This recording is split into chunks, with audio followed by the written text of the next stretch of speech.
راسخ ہو چکی تھی کہ دنیا کی کوئی برائی ایسی نہیں تھی کہ جس کے کرنے پر یہ حریص نہ ہوں، اور کوئی خوبی ایسی نہ تھی جس کے یہ دل دادا ہوں، اور انبیاء و رسل کے ایک طویل اور مسلسل سلسلے کے باوجود بت پرستی، نجوم پرستی، عناصر پرستی، غرض غیر اللہ کی پرستش کا کوئی شعبہ ایسا نہ تھا جس کے یہ پرستار نہ بنے ہوں۔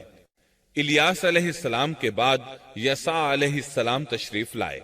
سورہ صاد آیت 48 میں فرمایا، اور اسماعیل، یسع اور ذوالکفل کا بھی ذکر کیجئے، یہ سب بہترین لوگ تھے۔ یسع علیہ السلام بعض مورخین کے نزدیک ہارون علیہ السلام کی اولاد میں سے ہیں، اور بعض کے بقول یوسف علیہ السلام کی نسل سے ہیں، اور یہ الیاس علیہ السلام کے چچا زاد بھائی تھے۔ ان کے باپ کا نام عدی تھا، گویا آپ کا پورا نام یسع بن عدی علیہ السلام تھا۔ یسع علیہ السلام کے بارے میں بھی کسی اہل علم نے تفصیل بیان نہیں کی، صرف اتنا مذکور ہے کہ وہ پیغمبروں میں سے تھے۔ اللہ تعالیٰ نے ان کا قصہ ذکر نہیں فرمایا، نہ صحیح احادیث میں ان کے بارے میں کچھ ذکر آیا ہے، بس اسرائیلی روایات ملتی ہیں۔ یسع علیہ السلام الیاس علیہ السلام کے نائب اور خلیفہ تھے۔ چھوٹی عمر ہی سے ان کی رفاقت میں رہنے لگے تھے، اور ان کی وفات کے بعد اللہ تعالیٰ نے بنی اسرائیل کی ہدایت و رہنمائی کے لیے یسع علیہ السلام کو نبوت سے سرفراز فرمایا، اور انہوں نے الیاس علیہ السلام کے طریقے ہی پر بنی اسرائیل کی رہنمائی فرمائی۔ یہ معلوم نہیں ہو سکا کہ انہوں نے کتنی عمر مبارک پائی اور بنی اسرائیل میں کتنے عرصے تک حق تبلیغ ادا کیا۔ یسع علیہ السلام کی وفات کے بعد بنی اسرائیل بدحالی کا شکار ہو گئے، ان پر جابر حکمران مسلط ہو گئے، انہوں نے دین کو دنیا سے جدا کر دیا۔ ان حکمرانوں نے خوب ظلم کیا، بنی اسرائیل میں سے ہونے کے باوجود وہ بہت بڑے فاسق بن کر سامنے آئے، وہ لوگوں کو اپنا غلام بنا کر رکھتے۔ دوسری طرف بنی اسرائیل کئی معرکوں میں شکست سے دوچار ہوئے۔ بنو عمالقہ کے ساتھ ایک معرکے میں تو انہیں نہایت بری طرح شکست ہوئی، اور بنو عمالقہ نے بنی اسرائیل سے وہ تابوت چھین لیا جو کہ لکڑی کا تھا، اور وہ اس سے برکت حاصل کیا کرتے تھے۔ اپنے مارکوں اور لڑائیوں میں وہ اس کو ساتھ لے جایا کرتے تھے۔ جب بنی اسرائیل اس کو دیکھتے تو ان پر سکینت بھی نازل ہوا کرتی تھی۔ اس تابوت میں آل موسیٰ اور آل ہارون کے باقی ماندہ آثار تھے۔ کہا جاتا ہے کہ اسی میں موسیٰ علیہ السلام کے صحیفے اور تورات کی تختیاں تھیں۔ موسیٰ علیہ السلام کا عصا بھی تھا، آپ کے کپڑے بھی محفوظ تھے۔ اسی طرح ہارون علیہ السلام کی کچھ نشانیاں بھی تھیں، بلکہ ایک روایت میں تو یہ بھی ہے کہ اس میں آسمان سے نازل ہونے والا من و سلوہ کا مرتبان بھی تھا جو وہ وادی تیہ میں کھاتے رہے تھے۔ بہرحال یہ صندوق اس مارکے میں ان کے ہاتھوں سے نکل گیا، اس پر بنو عمالقہ نے قبضہ کر لیا۔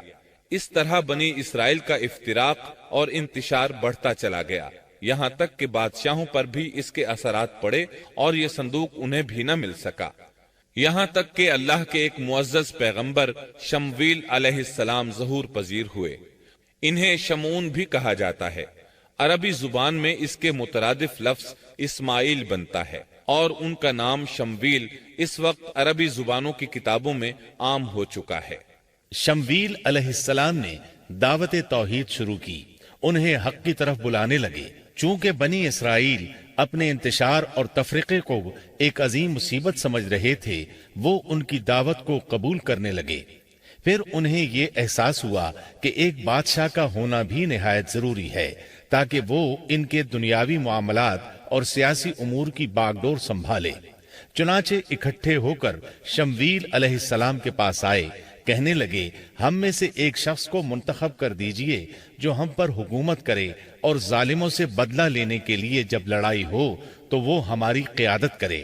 قرآن کریم میں اس قصے کو بہت وضاحت سے بیان کیا گیا ہے۔ اللہ تعالیٰ سورۃ البقرہ آیت 246 میں فرماتے ہیں، آپ نے موسیٰ کے بعد والی بنی اسرائیل کی جماعت کو نہیں دیکھا جبکہ انہوں نے اپنے پیغمبر سے کہا کہ کسی کو ہمارا بادشاہ بنا دیجئے تاکہ ہم اللہ کی راہ میں جہاد کریں۔ پیغمبر نے کہا، ممکن ہے کہ جہاد فرض ہو جانے کے بعد تم جہاد نہ کرو۔ انہوں نے کہا، بھلا ہم اللہ کی راہ میں جہاد کیوں نہ کریں گے؟ ہم تو اپنے گھروں سے نکالے گئے ہیں اور بچوں سے دور کر دیے گئے ہیں. پھر جب ان پر جہاد فرض ہوا تو سوائے تھوڑے سے لوگوں کے سب پھر گئے، اور اللہ ظالموں کو خوب جانتا ہے. اللہ تعالیٰ فرما رہے ہیں کہ یہ واقعہ موسیٰ علیہ السلام کے بعد پیش آیا، اور علماء اس پر متفق ہیں کہ یہ شمویل علیہ السلام کا واقعہ ہے.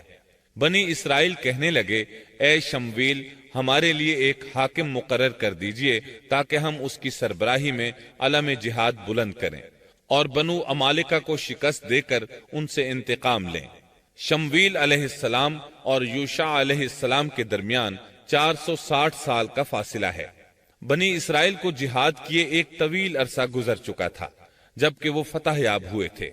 اس وقت تو وہ بری طرح شکست خوردہ تھے. شمویل علیہ السلام کہنے لگے، مجھے تو محسوس ہوتا ہے کہ تم صرف زبان کی حد تک یہ کہہ رہے ہو، جہاد فرض ہونے پر تم پیچھے ہٹ جاؤ گے. انہوں نے کہا، یہ کیسے ممکن ہے جبکہ بنو عمالقہ نے ہمیں بہت تکالیف پہنچائی ہیں، ہمیں القدس سے نکال دیا.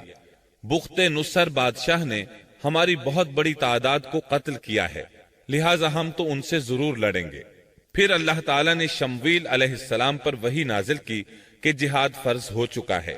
جب بنی اسرائیل نے یہ خبر سنی تو سوائے چند ایک کے سب نے جہاد سے منہ موڑ لیا، اور یہ وہی لوگ تھے جو کچھ دیر پہلے پختہ عہد و پیمان کر رہے تھے کہ ہم جہاد کریں گے. شمویل علیہ السلام کے ساتھ رہنے والوں کی تعداد 8000 تھی، جبکہ پیچھے ہٹنے والے لاکھوں کی تعداد میں تھے، اس لیے کہ جب بنی اسرائیل مصر سے آئے تھے تو ان کی تعداد 6 لاکھ تھی، اور اس وقت تک تعداد بہت بڑھ چکی تھی. اب جو لوگ جہاد کے لیے تیار ہوئے انہوں نے پوچھا کہ ہماری قیادت کون کرے گا. شمویل علیہ السلام نے انہی میں سے ایک شخص طالوت کو منتخب کیا. طالوت بن قیش یعقوب علیہ السلام کے بیٹے بنیامین کی نسل سے تھا. طالوت سے پہلے بنی اسرائیل کے جتنے بادشاہ تھے تمام کے تمام یہودا بن یعقوب کی نسل سے تھے. بنی اسرائیل کو بہت تعجب ہوا، انہیں امید تھی کہ ان کا بادشاہ یہودا کی نسل سے ہوگا، لیکن ہو گیا بنیامین کی نسل سے.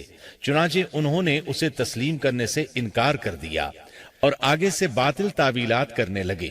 اللہ تعالیٰ سورۃ البقرہ آیت 247 میں فرماتے ہیں، اور ان سے ان کے نبی نے فرمایا کہ اللہ تعالیٰ نے طالوت کو تمہارا بادشاہ بنا دیا ہے. تو وہ کہنے لگے کہ بھلا اس کی ہم پر حکومت کیسے ہو سکتی ہے؟ اس سے تو کہیں زیادہ بادشاہت کے حقدار ہم ہیں. اس کو تو مال میں فراخی بھی نہیں عطا کی گئی ہے. نبی نے فرمایا، سنو، اللہ تعالیٰ نے اسی کو تم پر برگزیدہ کیا ہے، اسے علمی اور جسمانی برتری بھی عطا فرمائی ہے. بات یہ ہے کہ اللہ جسے چاہے اپنا ملک دے. اللہ تعالیٰ کشادگی والا، علم والا ہے. طالوت ایک غریب آدمی تھا، مالی حیثیت بھی اچھی نہیں تھی، چمڑوں کو رنگ کر پیٹ پالتا تھا، لیکن اس وقت علم و حکمت میں اس کا کوئی ثانی نہیں تھا، اور جسمانی ڈیل ڈول بھی اس قدر تھا کہ جو ایک بار دیکھتا ہی رہ جاتا. اللہ نے اسے بہت اچھا جسم اور اعضاء عطا فرمائے تھے، رنگ بھی سفید تھا، لیکن چونکہ وہ یہودا کی نسل سے نہیں تھا، کہنے لگے اس کی نسبت تو ہم زیادہ حقدار ہیں کہ بادشاہ بنے. ان کی بات کا جواب شمویل علیہ السلام نے یہ دیا کہ یہ انتخاب میرا نہیں، اللہ تعالیٰ کا ہے، اور بادشاہت کے لیے عقل اور جسمانی طاقت کی ضرورت ہوتی ہے. بادشاہت یوں بھی اللہ کے اختیار میں ہے، جسے چاہے عطا کر دے. یہ سن کر ان میں سے اکثر نے لڑنے سے انکار کر دیا، اللہ کے نبی کی اطاعت بھی چھوڑ گئے. اس نازک موقع پر شمویل علیہ السلام نے ان سے کہا، اگر میں تمہارے پاس کوئی ایسا نشان اور معجزہ لے آؤں جو ثابت کر دے کہ یہ اللہ کا انتخاب ہے تو کیا تم میری باتوں پر یقین کر لو گے؟ وہ کہنے لگے، جی ہاں. چنانچہ اللہ نے انہیں ایک معجزہ عطا فرمایا. اس کا ذکر سورۃ البقرہ آیت 248 میں آیا ہے کہ اس کی بادشاہت کی ظاہری نشانی یہ ہے کہ تمہارے پاس وہ صندوق آ جائے گا جس میں تمہارے رب کی طرف سے دل جمعی ہے، اور آل موسیٰ اور آل ہارون کا بقیہ ترکہ ہے. فرشتے اسے اٹھا کر لائیں گے. یقیناً یہ تو تمہارے لیے کھلی دلیل ہے اگر تم ایماندار ہو. اس آیت میں اللہ تعالیٰ نے شمویل علیہ السلام کی نبوت اور طالوت کی بادشاہی ثابت کرنے کے لیے نازل ہونے والے معجزے اور علامات کا ذکر کیا ہے، یعنی وہ تابوت جسے بنو عمالقہ نے چھین لیا تھا وہ واپس آ جائے گا اور فرشتے اسے اٹھا کر لائیں گے۔ چنانچہ لوگوں کے دیکھتے ہی دیکھتے اللہ کے فرشتوں نے اس تابوت کو لا کر طالوت کے سامنے پیش کر دیا۔ یہ معجزہ دیکھ کر وہ مطیع ہو گئے۔ اب طالوت ان لشکروں کو لے کر دشمن کی طرف بڑھے۔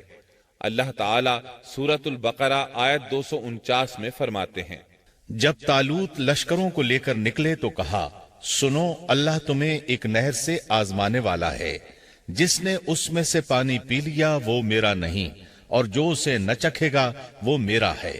ہاں یہ اور بات ہے کہ اپنے ہاتھ سے ایک چلو بھر لے، لیکن سوائے چند کے باقی سب نے پانی پی لیا۔ جب طالوت نے سفر شروع کیا تو راستے میں ایک نہر آ گئی۔ ادھر لشکر پیاسا تھا۔ اللہ تعالیٰ نے اس کے ذریعے مخلص لوگوں کو الگ کرنے کے لیے ایک امتحان لیا۔ یہ نہر اردن تھی۔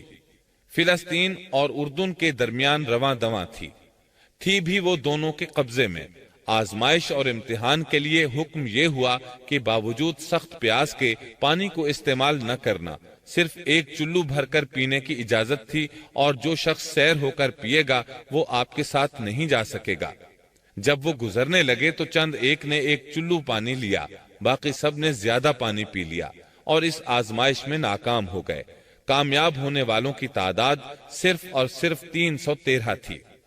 صحیح بخاری میں سیدنا برا بن عازب رضی اللہ عنہ سے روایت ہے کہ ہم اصحاب محمد صلی اللہ علیہ وسلم آپس میں یہ باتیں کیا کرتے تھے کہ غزوہ بدر میں شریک ہونے والوں کی تعداد طالوت کے ساتھیوں کے برابر تھی۔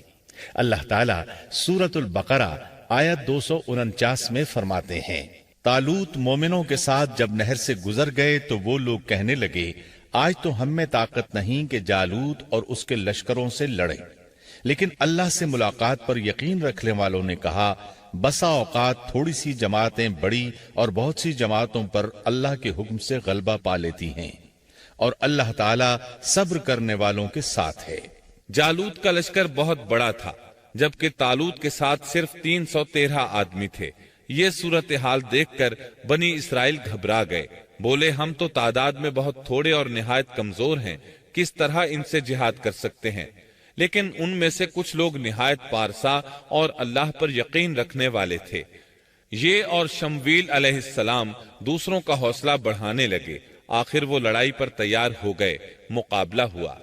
اور جب ان کا جالوت سے اور اس کے لشکر سے مقابلہ ہوا تو انہوں نے دعا مانگی کہ اے پروردگار، ہمیں صبر دے، ثابت قدمی دے، اور کفار کے مقابلے میں ہماری مدد فرما۔ مقابلہ شروع ہوا۔ جالوت اپنے لشکر سے نکلا اور مقابلے کے لیے للکارا۔ یہ بہت طاقتور تھا، اس کا پورا بدن اسلحے سے لیس تھا۔ مسلمان اسے دیکھ کر ڈر گئے۔ طالوت نے اپنے ساتھیوں سے کہا، کون اس کے مقابلے میں نکلے گا؟ سب خاموش رہے۔ اس کے لشکر سے ایک نوجوان نکلا، یہ داؤد علیہ السلام تھے۔ اس وقت یہ صرف 16 سال کے تھے۔ یہ رسی میں پتھر باندھ کر اس کو گھما کر پھینکنے کے ماہر تھے۔ نشانہ زبردست تھا، پتھر بہت تیزی سے جاتا تھا، اس کی ضرب بہت شدید ہوتی تھی۔ جالوت نے انہیں دیکھ کر مذاق اڑایا۔ اس نے کہا، نوجوان تم ابھی بچے ہو، واپس جاؤ، میرے مقابلے میں کسی بڑے کو بھیجو۔